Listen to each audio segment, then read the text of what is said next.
Bismillahirrahmanirrahim. La lode spetta ad Allah, Signore dei mondi, la pace e la benedizione siano sul profeta Muhammad sallallahu alaihi wasallam e su tutti i profeti e messaggeri che lo hanno preceduto.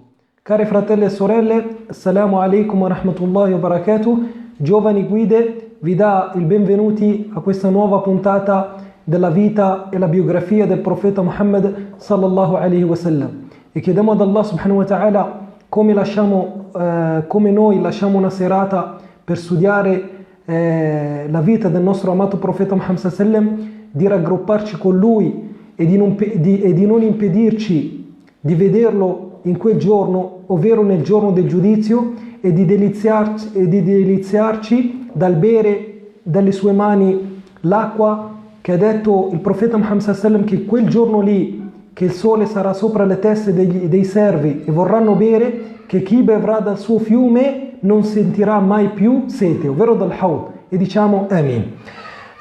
Settimana scorsa abbiamo iniziato con la nascita del profeta Muhammad sallallahu alaihi wasallam e abbiamo detto che il nostro amato profeta, c'è consenso tra i sapienti, che è nato di lunedì nel mese di Rabi' al-Awwal, perché quando gli è stato chiesto al profeta Muhammad sallallahu alaihi wasallam, come è stato riportato in Sahih Muslim, perché digiunava il lunedì, ha detto perché quel giorno lì sono nato, ovvero è nato di lunedì. E c'è il consenso tra i sapienti che è nato nel mese di Rabi' al-Awwal, però c'è divergenza tra i sapienti nel giorno numerico in cui è nato in questo mese. C'è chi dice è nato il 12, c'è chi dice che è nato il 9, c'è chi dice che è nato l'8.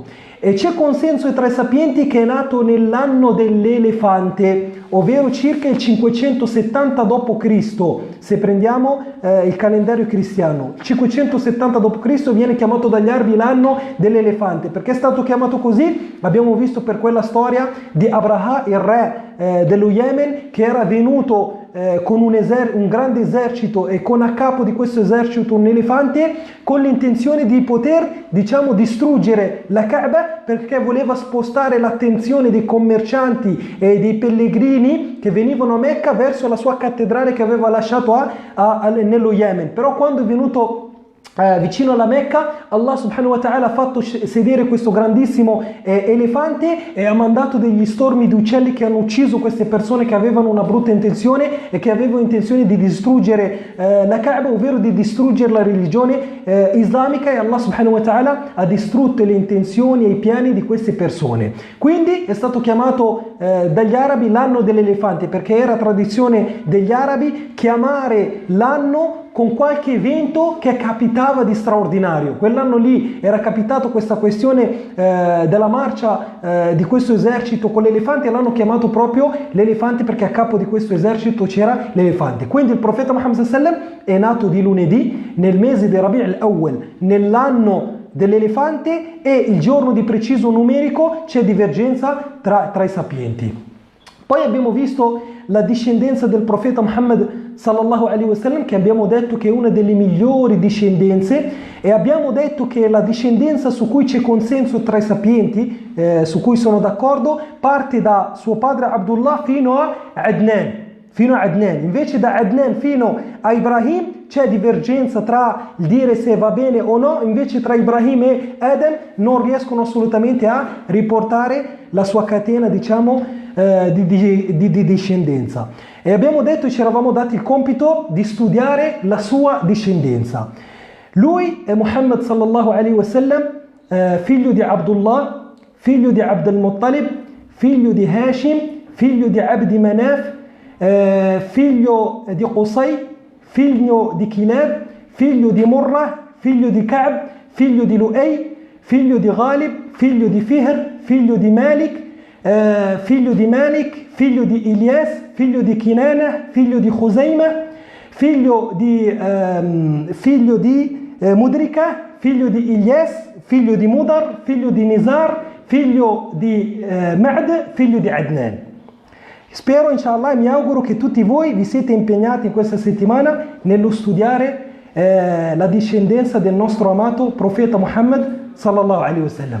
Poi abbiamo iniziato a vedere, e volevamo iniziare a vedere, la questione del festeggiare la nascita del profeta Muhammad sallallahu alaihi wasallam, che è Eid al-Mawlid Nabawi, ovvero visto che c'è stata questa straordinaria nascita del nostro amato profeta, la domanda è: si può festeggiare questa festa e si può considerare la nascita del profeta Muhammad sallallahu alaihi wasallam una festa?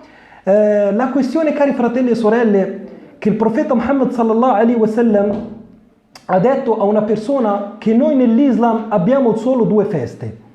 Noi nell'Islam abbiamo solo due feste. Cosa vuol dire abbiamo solo due feste? Vuol dire che il profeta Muhammad sallallahu alaihi wasallam ha detto che abbiamo una festa che è la festa del sacrificio, ovvero l'evento di Ibrahim alaihi salam quando ha sacrificato la pecora al posto di Ismail, e la festa del fine di Ramadan.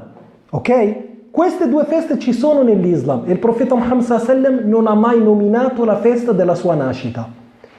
E noi sappiamo che se vogliamo fare una cosa nella nostra religione dobbiamo avere una prova, una fonte. Se noi vogliamo festeggiare la festa del profeta Muhammad sallallahu alaihi wasallam, quindi doveva farlo anche il profeta Muhammad sallallahu alaihi wasallam.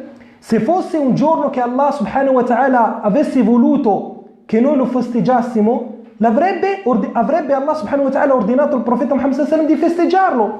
Perché chi festeggia la nascita del profeta Muhammad sallallahu alaihi wasallam è come se, anche se lui non vorrebbe, diciamo, non è questa la sua intenzione, ma è come se dice che il profeta Muhammad sallallahu alaihi wasallam non ha, diciamo, fatto al 100%, non ha praticato al 100% la religione.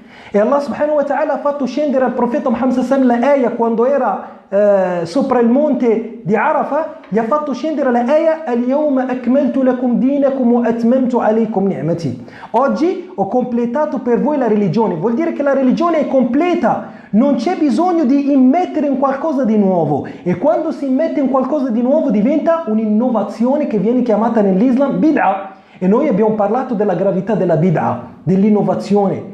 Se il profeta Muhammad sallallahu alaihi wasallam, in tutti gli hadith che vedete, non troverete in nessun hadith sahih autentico che il profeta Muhammad sallallahu alaihi wasallam ha detto ai sahaba di festeggiare la mia nascita.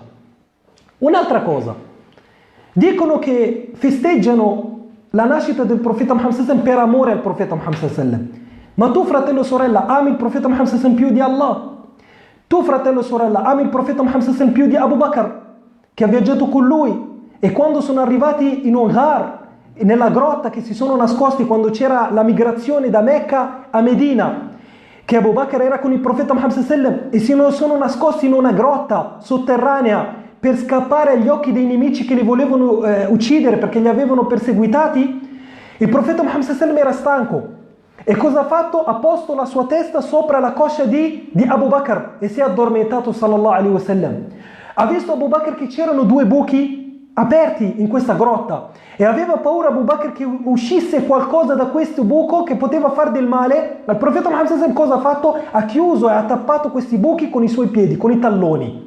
A un certo punto Abu Bakr ha sentito un dolore, come se lo appunto qualcosa dal buco, e talmente ha sentito dolore che non ha voluto muoversi tanto, ma gli è scesa una lacrima per il dolore che ha sentito del punto, e questa lacrima è caduta sul viso del profeta Muhammad sallallahu alaihi wasallam, che si è svegliato e ha visto la faccia di Abu Bakr pallida, con le lacrime negli occhi. Gli ha detto: Abu Bakr, cosa c'è? Ha detto: niente, o profeta, niente, riposati. Amavano il profeta Muhammad sallallahu alaihi wasallam, erano disposti a dare la loro vita per il loro amato profeta Muhammad sallallahu alaihi wasallam. Gli ha detto: dimmi, ha detto, qualcosa al mio piede. Quando ha visto il profeta Muhammad sallallahu alaihi wasallam, il tallone di Abu Bakr era gonfio e rosso, non ha fatto altro che il profeta Muhammad sallallahu alaihi wasallam passare la mano, che è ritornato il tallone come era sallallahu alaihi wasallam. E questo è l'amore che provava Abu Bakr. E nonostante ciò Abu Bakr non ha mai festeggiato la nascita del profeta Muhammad sallallahu alaihi wasallam. Nonostante tutto questo amore non ha mai festeggiato, mai. Umar radiallahu anhu, che ha detto il profeta Muhammad sallallahu alaihi wasallam: se ci fosse stato un altro profeta dopo di me sarebbe stato Umar radiallahu anhu, che proteggeva il profeta Muhammad sallallahu alaihi wasallam, e che è sceso il Corano in alcuni versetti per dire che Umar diceva la verità in alcuni casi dove bisognava scegliere diciamo l'opinione di qualcuno. È sceso il Corano in cui Allah subhanahu wa ta'ala dava ragione a Umar. Non ha mai festeggiato la festa del profeta Muhammad sallallahu alaihi wasallam, neanche Uthman, neanche Ali, neanche i successori dei Sahaba, neanche i successori dei Sahaba. Ma questa festa è nata dopo i successori, dopo i Tabi'in. L'hanno inventata, come sono state inventate tantissime di queste feste che vediamo adesso, la festa di San Valentino, la festa della madre, la festa del padre, la festa dei morti. Ogni 3x2 c'è una festa, subhanallah.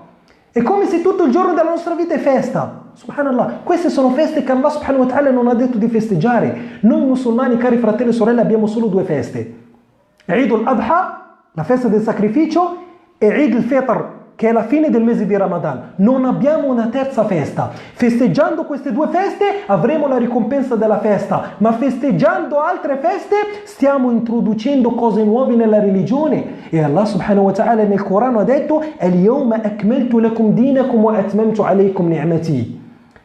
I Sahaba non l'hanno fatto, il profeta Muhammad sallallahu alaihi wasallam non l'hanno fatto, e ci basta come delil. Ci dicono: vogliamo rendergli una notte, la notte in cui è nato, per leggere la sua biografia, per avvicinarci di più a lui. Non è questo il festeggiamento che vuole il profeta Muhammad sallallahu alaihi wasallam. Sapete qual è sapete come si festeggia la nascita del profeta Muhammad sallallahu alaihi wasallam? Digiunando il lunedì. Però è duro digiunare, È bello preparare la torta, ballare, la musica. Così si festeggia adesso nel mondo il giorno della nascita del profeta Muhammad sallallahu alaihi wasallam. Secondo voi, se fosse tra di noi adesso il profeta Muhammad sallallahu alaihi wasallam, sarebbe contento di questo Eid, che lo chiamano Eid, una festa? Sarebbe contento di vedere donne che ballano, donne che cantano, persone che ballano e cantano, gente che fa dei ricordi strani e così via? No, non sarebbe assolutamente contento, perché sono cose nuove, innovazioni nella religione che il profeta Muhammad sallallahu alaihi wasallam non ha mai fatto. Vuoi festeggiare la nascita del profeta Muhammad sallallahu alaihi wasallam? Digiuna tutti i lunedì.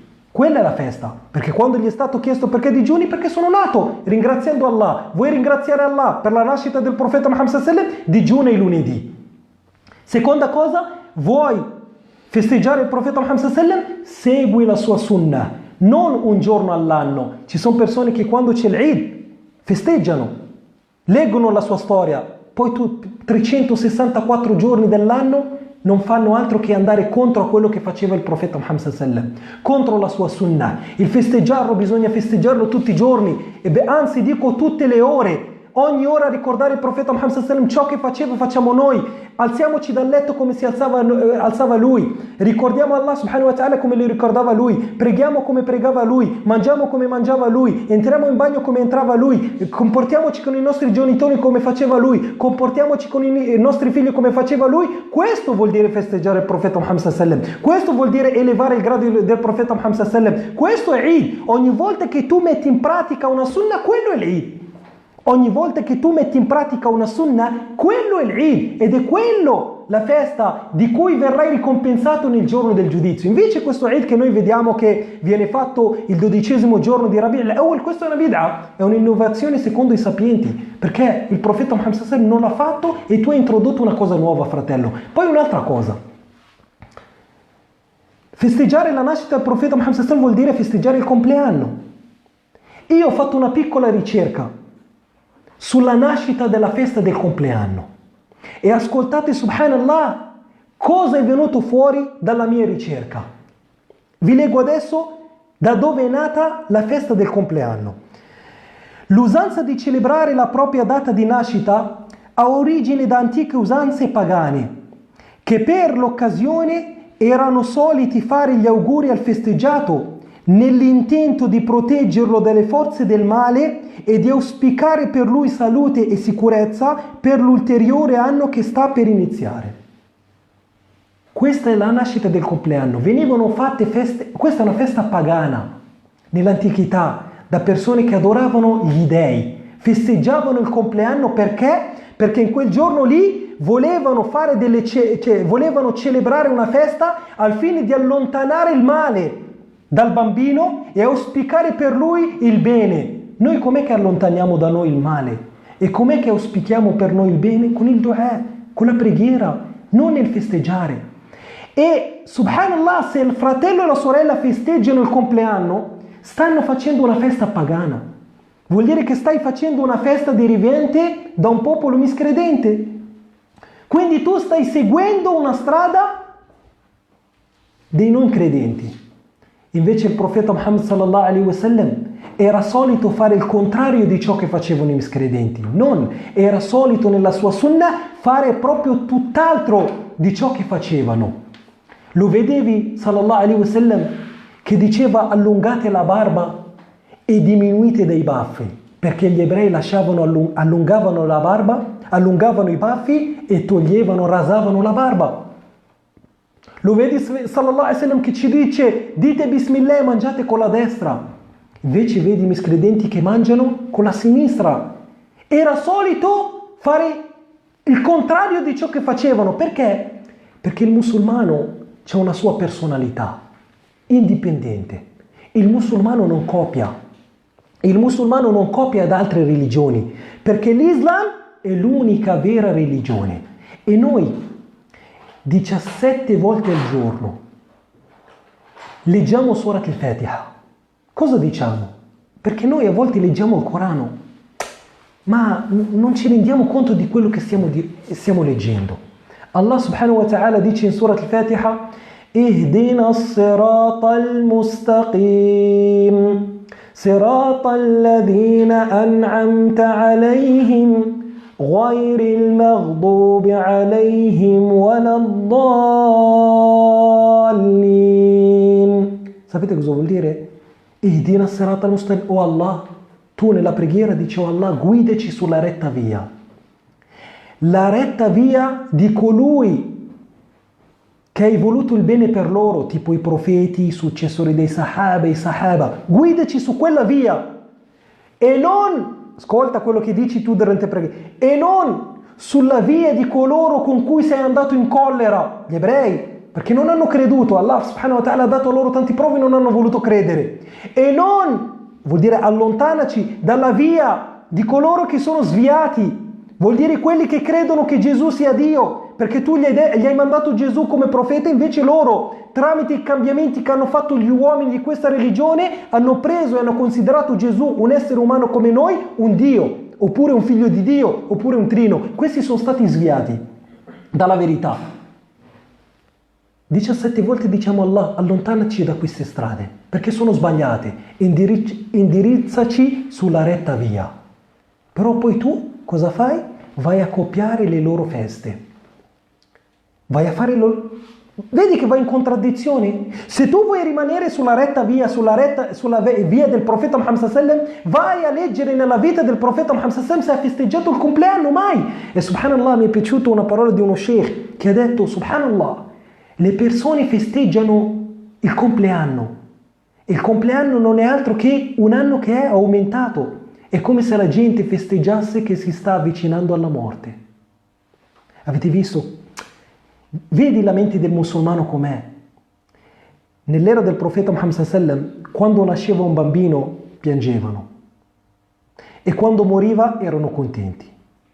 Il contrario di noi adesso. Perché? Quando nasceva piangevano perché dicevano: in che mondo sei venuto? Sei venuto in un mondo di politeismo, sei venuto in un mondo di mali, sei venuto in un mondo dove fanno uso di cose illecite. Avevano paura per questo bambino qua, puro bambino che non ancora ha peccati. Quando muore sono contenti, perché dicono: sei liberato da questa vita piena di tristezze, di dolori, di sofferenze, per incontrare Allah subhanahu wa ta'ala. Invece noi adesso è il contrario. Quando muoiono piangono e invece quando nasce un bambino siamo contenti. Io vorrei solo dire ai miei fratelli e alle mie sorelle che festeggiano le feste che non sono musulmane: per favore rispondetemi a questa domanda. Avete mai visto un non musulmano che il giorno della festa del sacrificio ha preso una pecora e l'ha sacrificata in nome di Allah? L'avete mai visto? No. Perché loro non festeggiano le nostre feste. Allora perché noi musulmani che abbiamo una religione e che ci ha insegnato che feste dobbiamo festeggiare, cerchiamo di copiare le feste da altre religioni o da altre tradizioni o da altre culture? No. Noi abbiamo la nostra personalità, abbiamo le nostre feste, abbiamo le nostre adorazioni. Come loro nel giorno dell'Eid al-Adha, del sacrificio, non sacrificano per Allah un montone, così io il giorno di Natale non lo festeggio, il giorno di Pasqua non lo festeggio, il giorno del Capodanno non lo festeggio, il giorno del compleanno non lo festeggio. Se mi viene chiesto perché, gli dico perché non è una mia festa. E se mi chiedono perché, gli dico perché tu, amico mio, il giorno che noi sacrifichiamo la pecora per Allah non la sacrifichi anche tu, e vedrai che cambierà discorso. Quindi noi da musulmani non festeggiamo il compleanno, perché è una festa che non ha nessun senso nell'Islam, ma anzi ha basi pagane. A basi pagane. Quindi il musulmano non festeggia il compleanno e non festeggia neanche la nascita del profeta Muhammad sallallahu alaihi wasallam. Vorremmo conoscere se c'è stato qualche segno particolare nel momento in cui è nato il profeta Muhammad sallallahu alaihi wasallam. Noi sappiamo che la madre del profeta Muhammad sallallahu alaihi wasallam come si chiama? Amina bintu Wahb. È stato riportato nei libri della biografia del profeta Muhammad sallallahu alaihi wasallam che citano tanti di alcuni segni che sono successi nel momento della nascita del profeta Muhammad sallallahu alaihi wasallam, però sono tutti deboli, tranne un segno. Qual è? Noi prendiamo solo quello autentico, il resto non ce ne facciamo niente. Ciò che è autentico, che al momento della nascita del profeta Muhammad sallallahu alaihi wasallam, proprio quando stava per partorire la madre del profeta Muhammad sallallahu alaihi wasallam, è uscito con il bambino una luce da Amina, una luce che ha illuminato tutto l'orizzonte. Una luce è uscita da Amina con il profeta Muhammad sallallahu alaihi wasallam come bambino piccolino appena nato, che ha illuminato a Amina, che ha illuminato tutto l'orizzonte, tanto che ha visto castelli di paesi lontani rispetto alla penisola arabica. Questo è un segno che ci fa capire che in questo mondo pieno di tenebre, nella penisola arabica che aveva dominato ormai il politeismo, come abbiamo visto settimana scorsa, portato da Amr, e questo mondo dominato dall'uccidere le bambine, è dominato dai rapporti sessuali haram, è dominato dall'inganno, dalla magia nera e da tutte queste cose che rovinano la società, sta per arrivare da Allah subhanahu wa ta'ala una luce che illuminerà le strade agli esseri umani. E effettivamente il profeta Muhammad sallallahu alaihi wasallam è stato per l'umanità una luce che ha illuminato. La luce che cos'è? Una guida.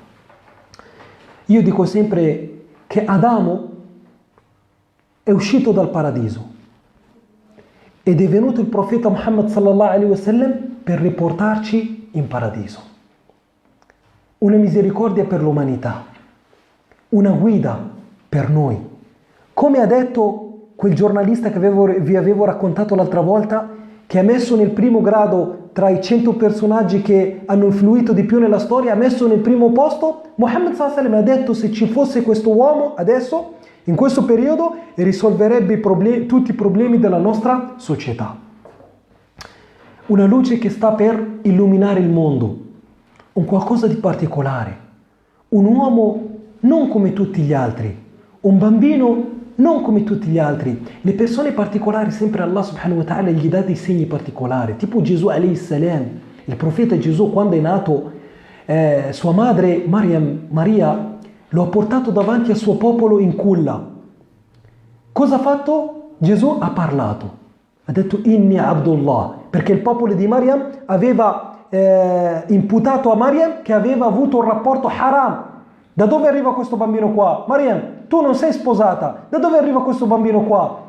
Come avrebbero potuto credere delle menti umane che Maryam è arrivato da lei un angelo e gli ha detto avrai un bambino e poi è rimasta incinta? È normale che non gli avrebbero creduto. Allora Allah subhanahu wa ta'ala, sapendo che Maryam non sarebbe stata in grado di convincere le menti di questi umani, ha detto a Maryam: zitta tu, porta solo la culla del bambino, Gesù. E in culla, un bambino di 1 mese, 2 mesi, 1 settimana, in culla, ha detto al suo popolo: inni Abdullah, sono il servo di Allah, mi ha donato la scrittura, mi ha donato il libro e mi ha mandato come messaggero a voi. In culla, segni che questo uomo qua sarà particolare, che non sarà come tutti gli altri. E così il profeta Muhammad sallallahu alaihi wasallam ha illuminato Amina l'orizzonte per dimostrare che sta per arrivare qualcosa di particolare nel mondo. Ed è nato il nostro amatissimo profeta Muhammad sallallahu alaihi wasallam. Quando è nato, sua madre Amina è stata la prima che lo ha allattato. Amina lo ha allattato da 3 a 7 giorni. Lo ha allattato sua madre. La seconda persona che lo ha allattato si chiama Thuwayba. Questa Thuwayba chi era? Era la schiava di Abu Lahab. Chi era Abu Lahab? Lo zio paterno del profeta Muhammad sallallahu alaihi wasallam. Era il fratello di Abdullah. Ok, suo padre era Abd al-Muttalib. Quindi Abu Lahab aveva una schiava che si chiamava Thuwayba, che era solita essere con Amina. Quando ha visto nascere il profeta Muhammad sallallahu alaihi wasallam, l'ha presa Thuwayba, ha preso il profeta Muhammad sallallahu alaihi wasallam e lo ha allattato. Era normale per gli, forse è successo anche con i vostri genitori, no? Quando eravamo nei nostri paesi, era solito il vicino di casa prendere il figlio dell'altro, la madre lo prendeva e allattava lei. Se aveva un bambino era solito cambiare, anch'io sono stato allattato da un'altra, mia madre in Marocco, viene considerata in Marocco quando ci si allatta, quindi era solito fare questa cosa qua negli arabi. E così lo facevano anche gli arabi nell'era del profeta Muhammad sallallahu alaihi wasallam. Questa Thuwayba, che era la schiava di Abu Lahab era lo zio del profeta Muhammad sallallahu alaihi wasallam ed è stato uno dei nemici più grandi del profeta Muhammad sallallahu alaihi wasallam, nonostante è stato suo zio. Lui come si chiamava? Si chiamava Abd al-Uzza. Tanto che Allah subhanahu wa ta'ala talmente era nemico al profeta Muhammad sallallahu alaihi wasallam che ha fatto scendere una ayah contro quest'uomo qua. Cosa ha detto Allah? تبت يدا أبي لهب وتب. Che periscano le mani di Abu Lahab. ما أغنى عنه ماله وما كسب. Non gli serviranno i suoi soldi nel giorno del giudizio. وامرأته حمالة الحطب في جيدها حبل من مسد. Sua moglie, anche lei, andrà all'inferno, la moglie di Abu Lahab. Sapete perché? Perché aiutava Abu Lahab, che era lo zio del profeta, a cercare di immettere trappole per uccidere il profeta Muhammad sallallahu alaihi wasallam. Era solita questa donna, la moglie di Abu Lahab, cosa faceva? Andava vicino alla casa del profeta Muhammad sallallahu alaihi wasallam e lasciava lì dei cespugli pieni di spighe al fine che se tornasse il profeta Muhammad sallallahu alaihi wasallam di notte non vedeva quelle piante lì per farsi del male. E Allah subhanahu wa ta'ala gli ha promesso di punirla nell'inferno, di pulirla con questa pianta qua nell'inferno per ciò che faceva contro il profeta Muhammad sallallahu alaihi wasallam. Comunque questa Thuwayba, che era la schiava di Abu Lahab, ha allattato il profeta Muhammad sallallahu alaihi wasallam. Dalla felicità, Abu Lahab prima non era nemico del profeta Muhammad sallallahu alaihi wasallam. Quando era nato, dalla felicità, Abu Lahab, preso dalla felicità, ha detto a Thuwayba: sei libera, non sei più schiava, vai, oggi è nato mio nipote. Quindi era contento. Questa in amicizia è nata quando il profeta Muhammad sallallahu alaihi wasallam è arrivato a 40 anni ed è diventato profeta. Quando ha cominciato a dire a Quraysh: dite la ilaha illallah, invece Abu Lahab voleva continuare a adorare le statue. È lì che si sono separati, si sono separati gli obiettivi. Questa Thuwayba, quando Abu Lahab ha sentito dalla nascita del profeta Muhammad sallallahu alaihi wasallam, Abu Lahab ha detto: vai Thuwayba, sei libera. Ha liberato Thuwayba, perché prima c'erano gli schiavi. Sapete cosa è successo? Una cosa molto importante. Quando è morto Abu Lahab, si dice che l'Abbas, che è il fratello di Abu Lahab, sempre lo zio del profeta Muhammad sallallahu alaihi wasallam, ha visto Abu Lahab nel sogno. Ha detto l'Abbas ha chiesto a Abu Lahab: cosa ha fatto Allah di te? Ha detto Abu Lahab all'Abbas: Allah mi punisce tutti i giorni. Ascoltate, a coloro che diventano nemici del profeta Muhammad sallallahu alaihi wasallam: Allah mi punisce in tomba tutti i giorni, tranne il lunedì diminuisce su di me la punizione perché avevo lasciato libera Thuwayba per la nascita del profeta Muhammad. Qua c'è una cosa molto importante da imparare. Abu Lahab, peggior nemico del profeta Muhammad sallallahu alaihi wasallam, per la felicità della nascita del profeta ha lasciato Thuwayba libera di lunedì. In tomba Allah subhanahu wa ta'ala non ha dimenticato questo gesto di Abu Lahab. Guardate la misericordia di Allah, nonostante lui era uno dei nemici più grandi del profeta Muhammad sallallahu alaihi wasallam. In quel momento lì, nella tomba, Allah lo punisce, perché nella tomba, poi lo vedremo inshallah quando parleremo del giorno del giudizio nei pilastri del credo, c'è la punizione nella tomba. Allah subhanahu wa ta'ala punisce tutti i giorni Abu Lahab in tomba per quello che ha fatto, tranne il lunedì che lo punisce sempre, ma diminuisce su di lui la punizione per quel gesto che ha fatto di liberare Thuwayba come schiava per la nascita del profeta Muhammad sallallahu alaihi wasallam. Io dico, se Allah subhanahu wa ta'ala diminuisce la punizione su uno dei più grandi miscredenti e più grandi nemici avuti dal profeta Muhammad sallallahu alaihi wasallam, figuriamoci Allah subhanahu wa ta'ala come si comporterà con le persone che avranno seguito il profeta Muhammad sallallahu alaihi wasallam. Come si comporterà Allah subhanahu wa ta'ala con Abu Bakr? Come si comporterà Allah subhanahu wa ta'ala con Umar? Come si comporterà Allah subhanahu wa ta'ala con Ibn Abbas? Con queste persone che hanno seguito alla lettera e hanno sempre seguito il loro amato profeta Muhammad sallallahu alaihi wasallam. E questo non è successo solo con Abu Lahab, ma è successo anche con Abu Talib, lo zio del profeta Muhammad sallallahu alaihi wasallam, che ha difeso il profeta Muhammad sallallahu alaihi wasallam per tantissimi anni, che al momento della sua morte, poi lo vedremo, quando stava per morire Abu Talib, il profeta Muhammad sallallahu alaihi wasallam ha detto: "Oh zio, di la ilaha illallah". E poi il suo zio era vicino di lui, c'era anche Abu Lahab, gli diceva Abu Talib: "Non dire la ilaha illallah, muori sulla religione dei tuoi nonni, non dire la ilaha", ovvero muori politeista. Alla fine Abu Talib, nonostante si comportava benissimo e ha protetto il profeta Muhammad per tantissimi anni, è morto politeista. Però Allah subhanahu wa ta'ala ha promesso al profeta Muhammad sallallahu alaihi wasallam che lo metterà in un posto nell'inferno dove non soffrirà tantissimo. Questo perché? Era politeista, ma questo tutto per il grado che ha il profeta Muhammad sallallahu alaihi wasallam per Allah subhanahu wa ta'ala. Alam nashrah laka sadrak wa rafa'na laka dhikrak. Abbiamo elevato il tuo nome. Sempre nelle preghiere senti nell'adhan: Ashhadu an la ilaha illallah, ashhadu anna Muhammad Rasulullah. Allah ha elevato il suo nome, ha elevato questo messaggero, e ogni persona che ha aiutato il profeta Muhammad sallallahu alaihi wasallam, o che lo ha amato, o che lo ha seguito, Allah subhanahu wa ta'ala non dimenticherà questo gesto nel giorno del giudizio. Non l'ha dimenticato per Abu Talib, che è morto un politeista, non l'ha dimenticato per Abu Lahab. Veramente, se ci fermiamo, cari fratelli e sorelle, su questa questione qua, capite la misericordia di Allah subhanahu wa ta'ala. Wallahi, capite la grande misericordia di Allah. Diminuisce su di lui la punizione per questo piccolo gesto. È l'unico gesto che ha fatto per il profeta Muhammad sallallahu alaihi wasallam, l'unico. Ma Allah subhanahu wa ta'ala, come ha detto nel Corano: "Inna la nudi'u ajra man ahsana amala". Ogni persona che avrà fatto del bene non gli verrà perso.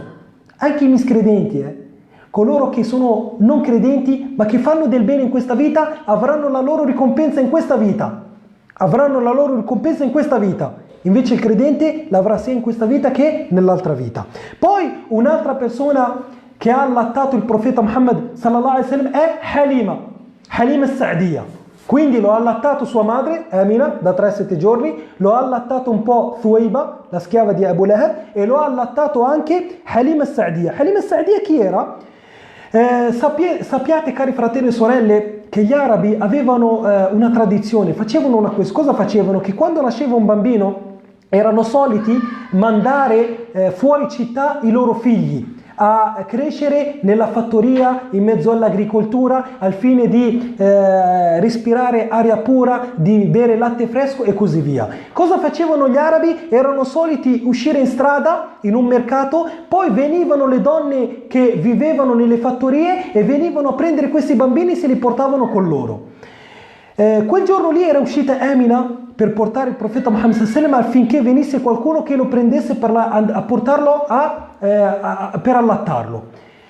Tutte le donne che sono venute dalle fattorie hanno preso i bambini che avevano il padre vivo, perché prendevano i soldi per questo gesto che facevano, era un lavoro per loro, quindi andavano sempre dal bambino che aveva la madre e il padre. Invece il profeta Muhammad sallallahu alaihi wasallam non aveva il padre, perché abbiamo detto che è morto prima della sua nascita, poi vedremo la sua morte. Il padre del profeta Muhammad sallallahu alaihi wasallam è morto prima della sua nascita, è rimasta lì Amina ad aspettare che arrivasse qualche donna che prendesse il profeta Muhammad sallallahu alaihi wasallam. Tutte le altre donne hanno preso gli altri bambini che avevano il padre, hanno preso i loro soldi e sono andati via. L'unica che è rimasta è Amina, ed è venuta una donna che si chiama Halima Sa'diya con il suo marito, e avevano un asino molto magro, perché erano poverissimi queste persone qua. Quando è arrivata Halima, ha visto Amina con questo bambino e sapeva Halima che non aveva il padre, ha detto prendiamolo, non si sa mai. Halima ha preso questo bambino qua, ha preso la benedizione di Allah subhanahu wa ta'ala, ha preso la benedizione di Allah subhanahu wa ta'ala.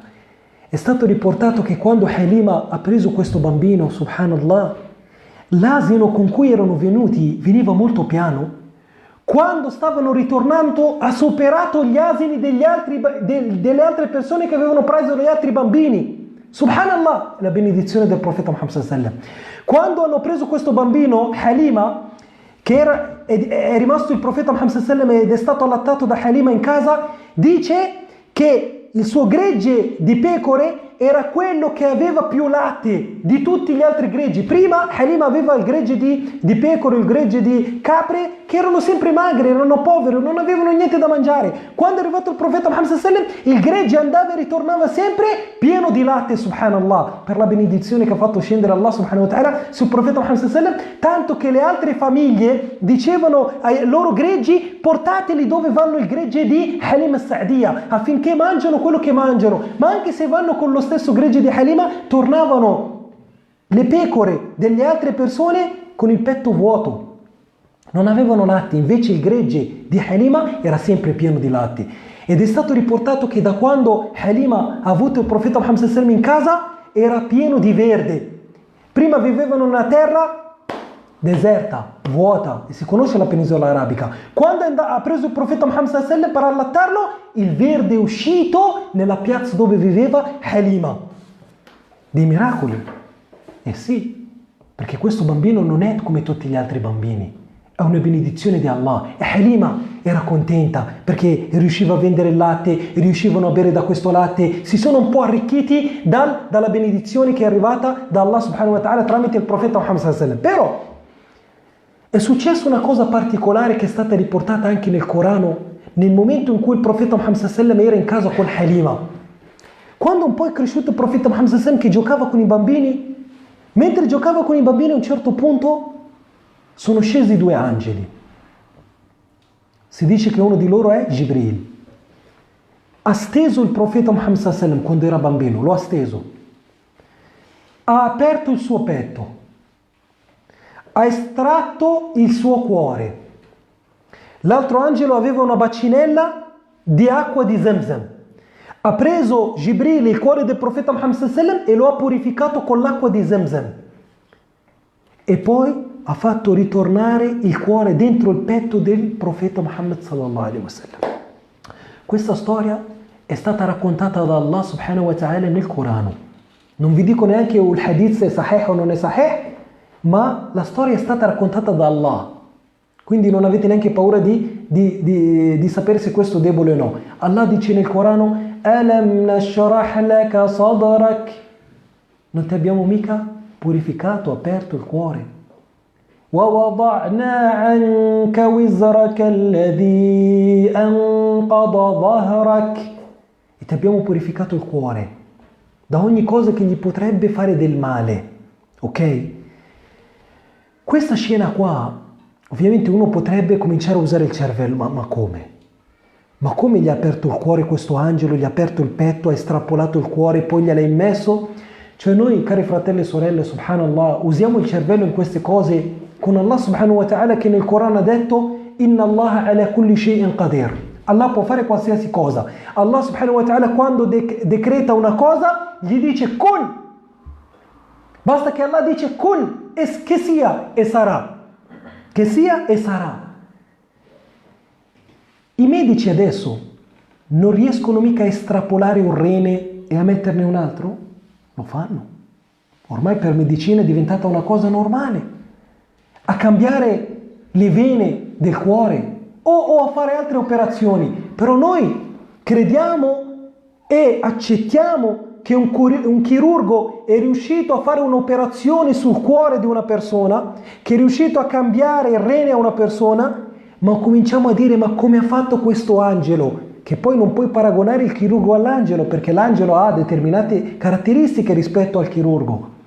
Quindi cerchiamo non sempre di usare il nostro cervello in queste storie e non diciamo che siano favole, no, sono verità, che un credente ci crede e sa che possono succedere, perché Allah subhanahu wa ta'ala può fare qualsiasi cosa in qualsiasi momento.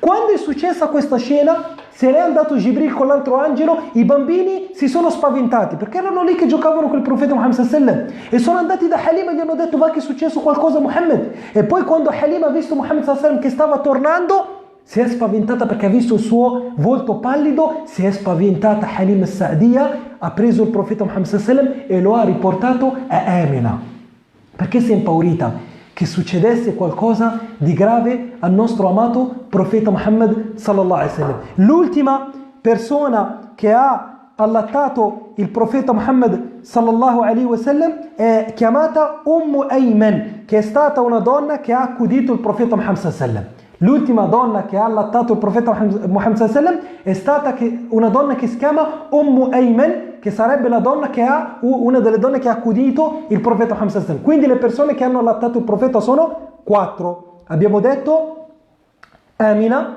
dai 3 ai 7 anni, poi Thuwayba, la schiava di Abu Lahab, poi Halim al-Sa'diya e poi abbiamo detto Ayman. Queste sono le persone che hanno allattato il profeta Muhammad sallallahu alaihi wasallam. Ormai manca poco alla fine della puntata, quindi non riusciamo a prendere la morte del padre e della madre del profeta Muhammad sallallahu alaihi wasallam, che sarà inshallah l'argomento che prenderemo settimana prossima. Quando è morto il padre del profeta Muhammad sallallahu alaihi wasallam, quando è morta la madre del profeta Muhammad sallallahu alaihi wasallam e come sono morti sia il padre e sia la madre. È una domanda molto importante. Dove andranno il padre e la madre del profeta Muhammad sallallahu alaihi wasallam? In paradiso o all'inferno? Oppure verranno messi alla prova nel giorno del giudizio? Tutto questo e altro lo vedremo sabato prossimo inshallah, con una nuova puntata della vita del profeta Muhammad sallallahu alaihi wasallam. E non dimenticatevi che potete fare un gesto d'amore per il vostro profeta Muhammad sallallahu alaihi wasallam, che è quello di condividere questa puntata affinché altre persone sentano parlare del nostro amato profeta Muhammad sallallahu alaihi wasallam e forse seguirlo, e forse nel giorno del giudizio ti chiamerà, ti dirà: fratello, vieni. Tutto questo perché un giorno hai condiviso una puntata per amore e per far sentire a tutto il mondo la storia del nostro amato profeta Muhammad sallallahu alaihi wasallam. Jazakumullahu khairan. Ci vediamo domani inshallah con una nuova puntata sui pilastri della fede islamica. Assalamu alaikum wa rahmatullahi wa barakatuh.